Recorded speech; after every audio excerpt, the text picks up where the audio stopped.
Welcome back to the Love Inspired Leadership Podcast. So thrilled that you've made the decision to be here. So I welcome you. And this is a place where authentic connection and conversations happen. It's where courage and leadership connect. And today I'm super thrilled to introduce you to someone that I have seen in the periphery for about the last 5 years online. And he is an incredible leader of communities and organizations. And his name is Michael Whitehouse, affectionately known as the guy who knows the guy. So Michael is a global connector, community builder, and author who teaches people how to network with ease, purpose, in order to create those meaningful relationships that matter.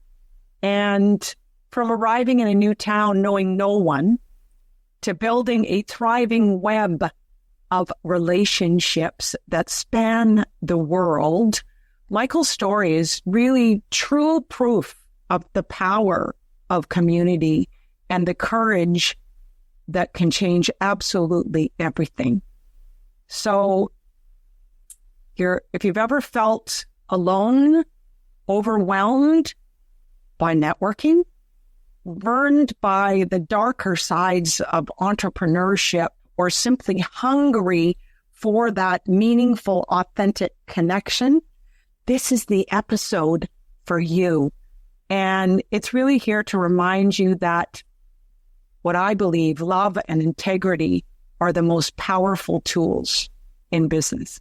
So, Michael, thank you for coming and joining me here today. Well, it's great to be here. Thank you for having me. Yeah, and I always say it's great to be here. It's great to be seen and heard. So thank you. And so let's start the conversation going back to 2014 when you moved to, is it Groton? Is that how? Yeah, you said it correctly. Wow. Yeah. Whoa. 10,000 and knowing for you. and knowing no one. I mean, I've done that too. So you were really searching and looking for answers and connections because you knew no one. And so what is it that inspired you to start building connections like from nothing, from scratch? Yeah. So you're talking about knowing no one, but it's not as bad as all that. It was actually much worse because not only did I not know anyone, I didn't have a job, I didn't have a business, I didn't have something to offer. I didn't have particularly marketable skills. I had an expired insurance license. I was a former driving instructor. I could kind of sell cars. So I really had my two assets were extroversion and ADHD. Like that's pretty much all I had. So I was moving to this new place. My wife had a job, and that's part of why we're moving. It is actually connections from her network that got us the apartment when we needed to move in a hurry.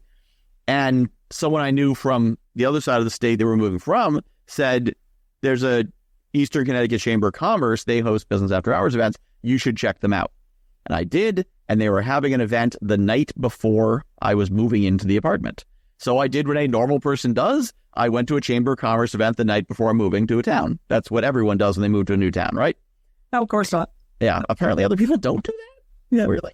So I went to this event at an animal shelter, and I didn't really know how to network, but I knew how to talk to people. So I talked to some people, and I talked to some other people, and then I found out that those people were looking to meet a certain type of person, maybe a real estate agent or a local business owner or someone from Waterford or whatever. And I was like, oh, I just talked to someone like that. They're over. Have you met that guy over there? Oh, no, I haven't. Well, let me introduce you.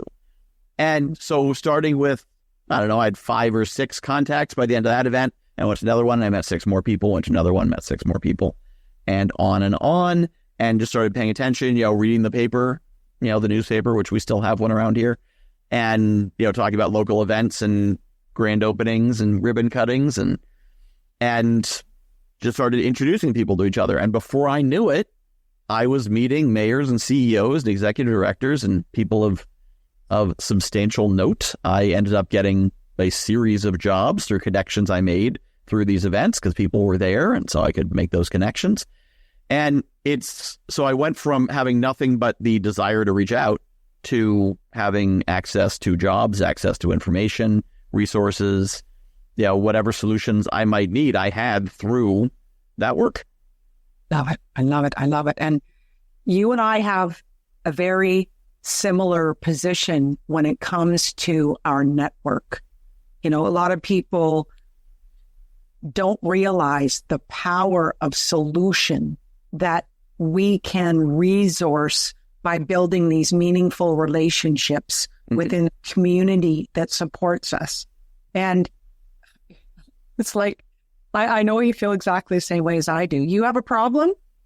Okay, there's somebody within this community who has that answer right now. So let me think for a minute. And when you're a community connector like yourself, you have so many people within this Rolodex of knowing people that you can support people on the turn of a dime to find the answers when it comes to contacts, marketing, opportunities for events, whatever situation where they're having an issue. And that's what I love about community, because that is where the answers are. Yet we have to be in that position of serving first. Yeah. And then receiving. So can you talk to me about your philosophy of community and then how that has expanded, because it's supported you so much, and me too. I mean, in many different communities yet. So what's your position on that? Yeah, I've always been a community builder, partly because I'm not very good at maintaining individual relationships, which may sound odd for the guy who knows a guy. Like, because the people, I remember I heard one speaker saying, if you're not sending thank you notes, you're not networking. And I'm like, wow, I just found out I haven't been networking for the last 8 years. Who knew? I don't send thank you notes. I don't remember people's kids' names. I don't remember if they have a dog. I'll often remember what city they're in if I like them. But I'm not good at all the, so there's extrovert networking skills and introvert networking skills. And I am getting to your question. But so the extrovert skills are the going to an event, being able to talk to anyone, jump right in. The introvert networking skills, and why many introverts are actually better networkers. And introverts, listen closely to this part. Introverts remember things. They take notes. They have a spreadsheet. They have a CRM or a database. And they may remember everyone they met, because as an extrovert, it is a positive experience to meet new people. That recharges me. I'll meet new people all day. Introverts, it burns energy. It consumes resources. So if you could meet 2 people instead of 20 people for the same result, you're going to meet the 2. So you'd rather have a deep relationship with 2 than a shallow relationship with 20, because that's neurologically, energetically expensive. 3, 20, 200, 2,000. Let's go. So why I like building communities is that I am better at relating to communities than not relating to, but maintaining that relationship.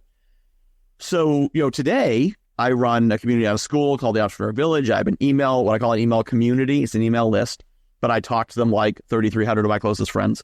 But even straight out of college, my first business was a game store, which was a community space. I knew that it was important to bring people together. I didn't realize how almost pathologically obsessed with community I am until later. And so I opened this game store being like, it's going to be a community space. And I made a lot of, in retrospect, strategic decisions that optimized for community over the things that keep a business running, like revenue. There would be times I'd say, okay, so we can have this event, which will bring more money, but it's not quite the right vibe of people I like to have in here. So we're going to do this instead that doesn't bring money. And years later, I talked to people who ran profitable stores. They're like, are you out of your mind? Why would you run that on Saturdays? How did you stay in business? I'm like, well, I didn't. But I was so fixated on building that community. But the payoff was that after 3 years, when I realized I probably need money, like my landlord thinks I need money and wants some of it, and the grocery store thinks I need money and wants some of it, we're at the point where the store made enough money to pay its own bills, but not enough to pay me. And so it was time to pack it in. You can't run a business if you can't pay yourself. So I called a community meeting. Someone's just going to close it on them. It was a community space. And I gave them an offer they could very easily refuse. I said, here's the deal. The store makes enough money to support itself, but not support me. I can no longer commit to most of the hours to run it. So it needs to close unless, and this is a crazy thing that I even asked for, unless you guys are willing to work for free forever to keep it going. Everything from emptying the trash cans to sorting the inventory and putting it on the shelves to running the cash register 77 hours a week, keeping the store open, vacuuming the floor, everything you guys will have to do. You will never get paid for it. It'll never make enough money. This is not that business. And you guys will need to do it. And that's the only way it stays open. So if you're not up for that, then I'm just going to close. And that's cool. It's been a good run. And unanimously, they said, what do you need? Wow. And I said, I have no idea, because this is not the answer I was expecting. Yeah. Well, and they wanted to be in service to you, because the community was actually separate than who you were. Yeah. And that is the understanding, realization that you received there. It's an energy, it's a vibe, it's connection, it's a commonality. It's a place that they really like to experience. And the interesting thing is, I created something beyond myself. And I discovered this because while I was respected as the founder and as the nominal owner, I was not respected as the wise elder of all things. And as soon as they'd been watching for 3 years, being like, if I ran this place, I'd do this. If I ran this. And so not being ready, I didn't have any governance in place. So we created this interim board of directors, and anyone who wanted to be on it could be on it. And there was no bylaws, no rules. It was just, they'd come up with things and I could veto them if I thought they were disastrous. And this is possibly the worst governance structure you could possibly create for this kind of organization. But I wasn't prepared for that eventuality. I thought I was giving myself an easy way out. That they'd be like, all right, we're going to work for free forever. Sure. They were like, no, we're in. But, one said, okay, we should focus more on books. And one said we need to move the event space to the front. And one said we should move these. And it became this, the joke about a committee. It's an animal with 14 legs and no brain. And so it's a bunch of smart people getting together and collectively doing a bunch of dumb things because everyone was running off in their own direction. There's also a bunch of young people, something to prove. And but what was clear was, the reason they all cared was because this community really mattered to them. I'd created something that was powerful and important. There were people who were more comfortable in my store than they were in their own house. Yes. People, actually, because it was their chosen family, and they, and they were going to keep it. But then, of course, it was their chosen family. They needed to protect it against those fools over there who were going to mess it up. Right. So the dynamics became very complicated, and so I did learn a lot about group dynamics and running communities and how to not mess up. But, that's what we do in our 20s is we have learning experiences so we can do better in our 40s. Well, or 50s or 60s. Absolutely. Yeah. I mean, we always learn from our mistakes, don't we? Like it's like this light bulb moment. It's like, oh, okay. So what am I learning from this? What is the lesson that I will carry forward for the rest of my life? So, I mean, I just believe in community as much as you do. And that's just such a great story. You often talk about protecting entrepreneurs.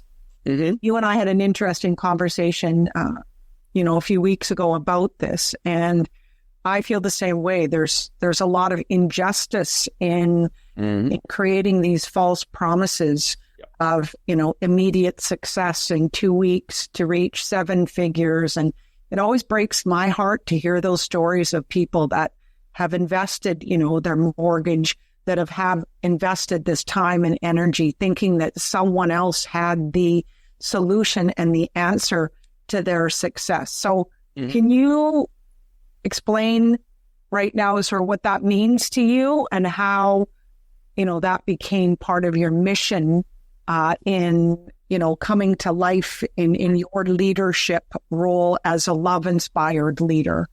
Yeah. So for years, it's kind of a nebulous concept of there are some bad people out there. I call them the bad guys, who are, they're in it for the money. They the profit is first, the service is secondary, maybe if it happens, whatever. The kind of people who, I remember I was in one community and someone was saying that they had a 45% chargeback rate. 45% of the people who give them money make their credit cards take it back. And they were like, we're trying to get that down to 30. It blew my mind. It may have been refund rate. Either way, it was a mind-blowing amount of people who were dissatisfied and demanded their money back. I believe the total amount that I've refunded or charged back in the 5 years I've been in business is like $210.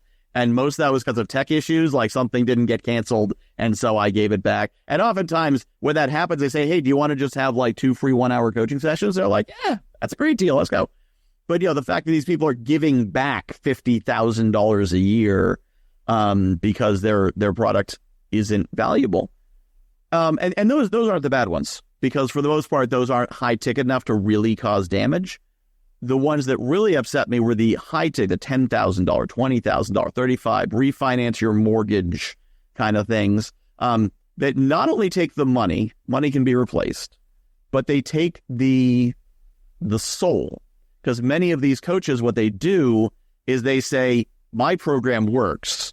You have money blocks. You weren't serious enough about it. You're not committed enough to be an entrepreneur. And basically say, you're not good enough. If I can't help you, no one can. Just give up. Or it always does amuse me in a angry sort of way when I hear coaches, people who call themselves coaches. This word's important. Coaches who say, well, you're not succeeding because you have money blocks. You're a coach. You're supposed to fix that stuff. Mindset blocks. That would be like a doctor who said, well, I can't help you. Your leg is broken. Yes, that's why I'm here. I can't help you because you're sick. Yeah. I can't help you. Yeah. Because I can't help you. You're sick. Get out of here. Exactly. You're a doctor. I know. And it's so true. And I have run into situations time and time again. And, I always say that if the promise is a miracle that can happen in a very short period of time, I mean, just think about the truth about that. Mm-hmm. Is that real? Yep.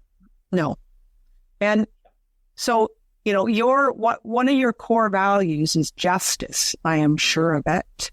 And I know that fuels this fire for desire to educate entrepreneurs and support them to realize that integrity is everything in business. Yeah. So is collaboration. So tell us about what the Entrepreneur Village is all about, and how does that embody your vision of integrity and collaboration? So the Entrepreneur Village began as a weekly free Zoom call. And it all started because I read part of the book Hey Hun, which is about the MLM world. And it discussed the fact that people got drawn into this because they were lonely. And so these MLMs will create a social circle, but there's a cost. And as long as you're performing and burning your relationships and selling and recruiting, they're your friends. And as soon as you stop, you don't have friends anymore. And since you alienated all your friends because you tried to recruit them all, it's that kind of cult strategy. And you see coaches do that as long as you're paying the membership, you've got friends. But if you stop paying the membership, you're on your own. Usually not as isolating as the MLM, but if they keep you busy enough, you don't keep up with your friends. And so I realized everyone is, loneliness is an epidemic today, and entrepreneurs doubly so, because at least regular person working an office job, other people understand what they do. I talk to someone at the grocery store, they don't understand what I do. They might be impressed by it if I say it the right way, but they don't actually get it. They don't understand my problems. So I said, I'm going to create a space where entrepreneurs can come as they are. There's no obligations. They don't have to buy anything. No, I'm going to take the opportunity to let them know what I have available. But they don't need to pay a membership. They don't need to espouse a certain belief set other than don't be a jerk. And since then, I've created a set of values. But, they don't have to do anything to belong other than be a good person and come from a place of abundance and giving. And then it was actually after Alex Hormozi's launch, when he relaunched school with the $9 program, I said, you know what? I've been trying to find a place to put an online community. I've tried Circle, I've tried Mighty Networks, Facebook, LinkedIn, and nothing works. Nothing gets people to keep coming back and engaging. $9 a month, let's give it a try and see if it'll work there. And for whatever it is, the magic ingredients are present so that on school, I can create a community that people will continuously re-engage in. If I make an interesting post, the members see it, they comment, they engage. Sometimes they post, a lot of it's driven by me, but at least they're there. There's a conversation going, something happening. And it's built around, Mitch Russo said, you need to write a manifesto. Because I said I was going to write a value statement. It's like, no, you need to write a manifesto. And I was like, all right, manifesto it is. So I had the 10 values. And then I'm like, well, these values are in opposition to something, right? We're the good guys. If we're the good guys, there are bad guys. Who are the bad guys? And I came up with the 5 villains of entrepreneurship. I love it. So there's the leech, which is not really the best term for it, but basically the one doesn't know any better. So they're the ones who they're teaching you how to make a 6-figure business, but they've never built a 6-figure business. But their coach told them they can, so they're selling it to you. The grifter is the one who has learned they can't deliver, but still promises it. So a leech is a grifter who knows they can't deliver.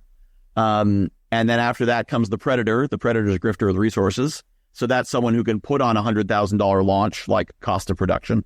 They can put on the big 3-day event, and they can pay for the ads, and they've got the graphics and the this and that and the other thing, and they're selling the $10,000, $20,000 program with a 20% success rate, and they don't care because it's not their fault, mindset issues. And then there's the tyrant. The tyrant is the one who hoards resources, gates resources. You can't have this. This is for us. Or they shift the goalposts.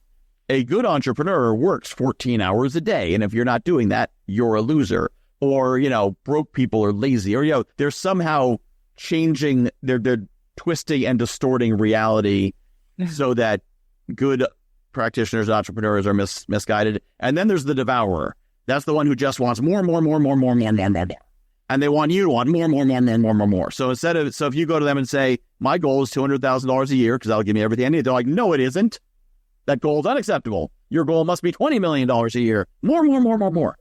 And then I have the anti-villains, who are, they're not really good guys, but these are all archetypes. Like, there is not a devourer person, but someone can have devourer traits. But the flip side of a devourer is the visionary. And that's someone who wants to create a virtuous cycle of more to give more. One of the people I work with is Penelope Jane Smith, Real Prosperity Inc. She is financially free because she knows how to turn money into more money. So she could just go and build giant piles of money and sleep on it like a dragon and, swim in it like Scrooge McDuck. But instead, she decided she knows something other people need to know. And so the reason she is building her company, which is doubling, tripling every year, is the more revenue it has, the more it can reinvest to reach more people and have more impact. Yes. And she wants to impact the world, but she needs a 9-10 figure company to reach the entire world. But that's why she's building that scale, not so she can have more. She has all she needs.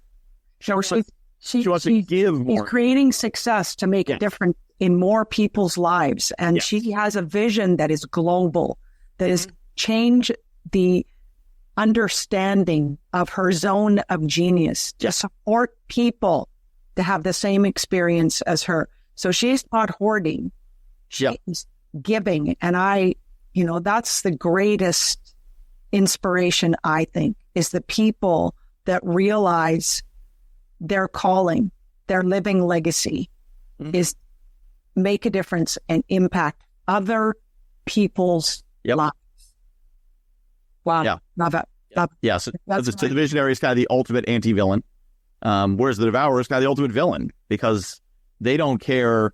I mean, the people at the devourer level are usually the point where they consider their $10,000 program as the cheap one. They don't even care if people get results. That's not even real money. Their real program's $100,000, which still has a 30% success rate because, mindset issues. Yeah. You think they could have some kind of mindset coaching in a 100K program? Oh my goodness. It's interesting to look at. I have a philosophy that I call above the line and below the line. And the line is truth. And the key to being successful in life is above the line.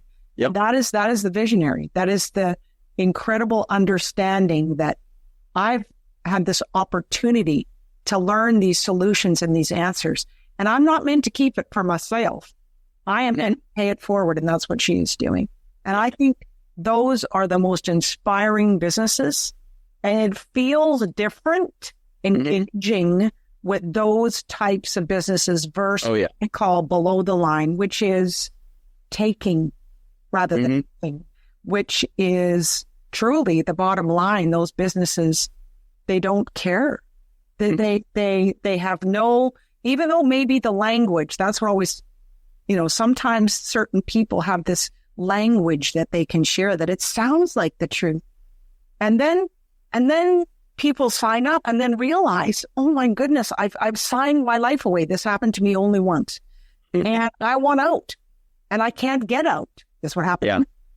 And it was completely out of integrity. I was threatened.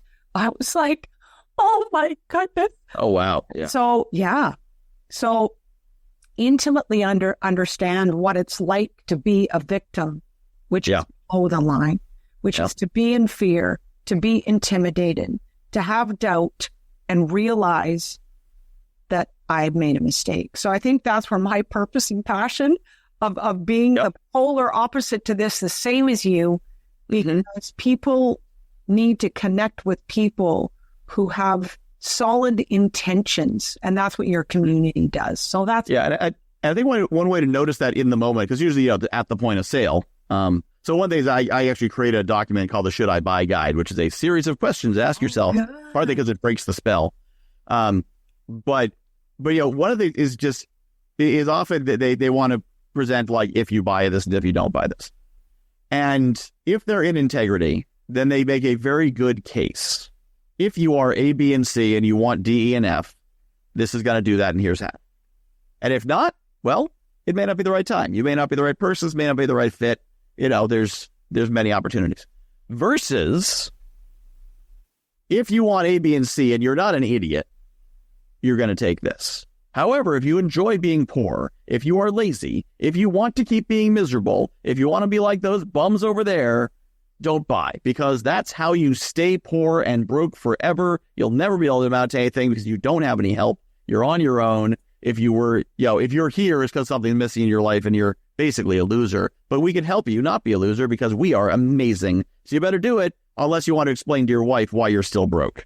And they're usually not that obvious, but once you've seen a few pitches, you can tell that everyone's seen the abundance pitches and the scarcity pitches. And the ones who are like, we've got something great for you. We'd love to share it with you. And, now's when we're offering it. And we're not going out of business tomorrow. If you wait a year, you'll be a year older and it might be more expensive. We'll still be here for you. Oh, right. That line. Oh, my goodness. It talks about pressure. You just feel like you're in this pressure cooker to make a decision. And the decision is made by fear.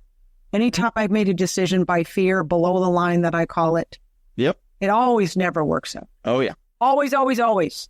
And when I make a decision from truth and I sleep on it and I connect to the value, what kind of difference that's going to make for me and whether it's important and matters most to me, that decision always works out because I believe that decision comes from integrity, truth, and love, because everything's about love for me.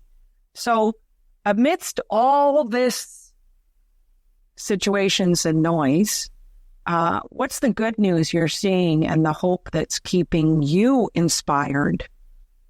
The good news I see is the masses of people who are coming from a place of abundance. And you don't see them as much because they don't spend as much money to spread their message.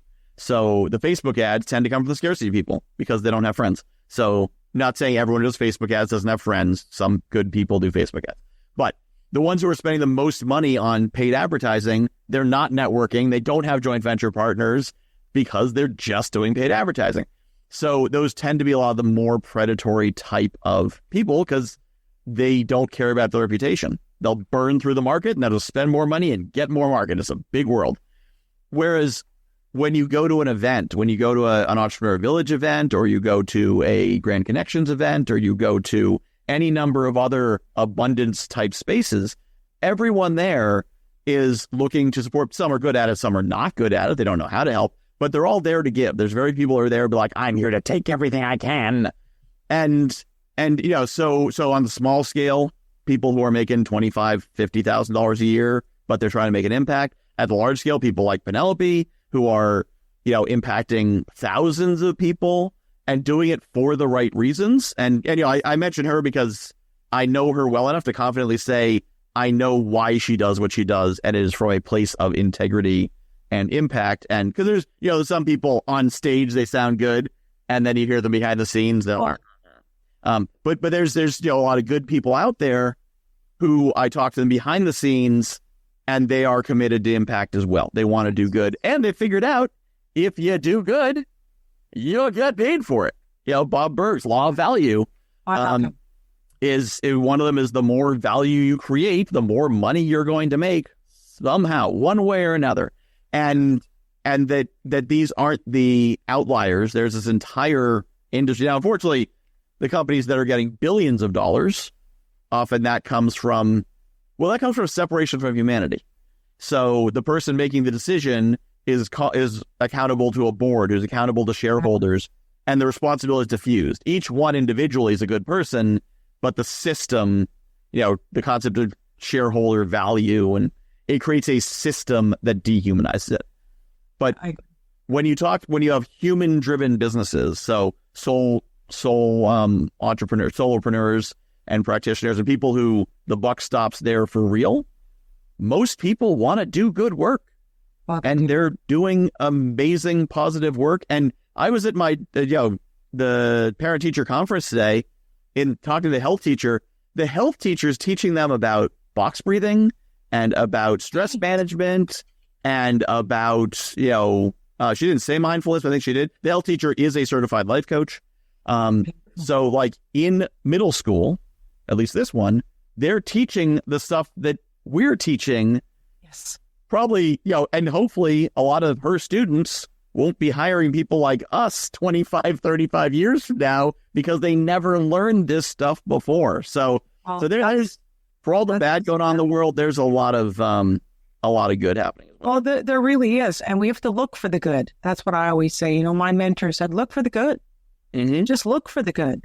And I surround myself, within my circle of influence. I call it my dream team. They all have the same level that you're speaking of, which is abundance, which is contribution. How can I serve from my highest self here? And I think that's part of the jazz, personally, the creativity and the innovation. And you've done this in a beautiful way online. So share with our audience what legacy you hope that the Guy Who Knows the Guy brand and your community will leave for the next generation of entrepreneurs. The legacy that I hope to create is that practitioners, and I say that as opposed to, you think entrepreneurs, that's like $1 million business. The practitioner is I want to build myself a better job, which, we poo-poo that, but I think there's something to that. I want to make $100,000, $150,000, $200,000 a year doing the thing I'm good at that makes the world better. And so I hope that my legacy is that those people will be empowered to do what they are meant to do, what they want to do, to live a good, comfortable life doing good work, not being distracted by spending $50,000 to build their 7-figure business, and give them the tools. Because often it's like, get clear on what problem you solve, figure out who you solve it for, talk to those people, ask them for money. That's business. That's it. I just explained the secret to business right there, right in that segment. You need to rewind, listen to it again. That was it. That's all you need. And the rest is detail. True. It's true. And it's simple, and here's my main message about community that I want the audience to hear and for this to land. You don't have to do it alone. You don't have to struggle and suffer. That is, you can't do it alone. Well, and if you think you can, it is an illusion. It's not the truth. Yep. And to be a part of, your community, Michael, or other communities that maybe happen locally, find that support, take that risk, be courageous, and you can create your own circle of influence that'll make the biggest difference for your success. And I love the tools that you represent too. So thank you for sharing your humor, your wisdom, and your heart, Michael. I really, really feel your dedication and commitment to business success and doing good in the world. So anybody who is listening to this, I have a resource for you, my 21-day Sacred Insight journey to land in your email box, which really is supporting you in your path to everything we're talking about: purpose, presence, peace, and contribution. And Michael, can you share with our community the 9 foundational questions for business? Because that's your gift, right? Yes. So the 9 foundational questions, I don't think I have time to go through all of them, but it's okay because you can get the ebook that explains them. So to get that, what you're going to do, listeners, is first pull the car over safely to the side of the road and put it in park. And then go to guywhoknowsaguy.com. There's no the or a at the front, just guywhoknowsaguy.com/9Q-book, as in 9 questions book. So guywhoknowsaguy.com/9Q-book, and you will get the ebook landing directly in your inbox. Perfect. And please connect with Michael individually. If there's something that really sparked something for you, please reach out to him and join his community. So I want to leave you with this question. How will you choose to connect with integrity, with honesty, and make the biggest difference in your position to serve and share your abundance with creating those meaningful relationships? So, Michael, thank you for joining us here on the Love Inspired Leadership Podcast. And I look forward to continuing conversations with you as you continue to evolve in this global marketplace as a bright light of truth, integrity, justice, and to educate business people around the globe on what's most important and to receive the support that they so need. So thank you. Thank you for having me. My pleasure. Thank you for joining me on the Love Inspired Leadership Podcast. If today's episode stirred something in your soul, share it with someone who's ready to aim higher. Keep holding your vision, anchor in your truth, and take intentional, inspired action, because love is all there is. Hey, I'm Michelle Abraham, founder of the High Vibe Podcast Network, and we are honored to have Carolyn Cooper's Love Inspired Leadership show as part of our network family. For more inspiring shows like this one, visit highvibepodcastnetwork.com, and don't forget to grab your free gifts from our hosts in the gift folds. Till then, stay high vibe and keep sharing your life.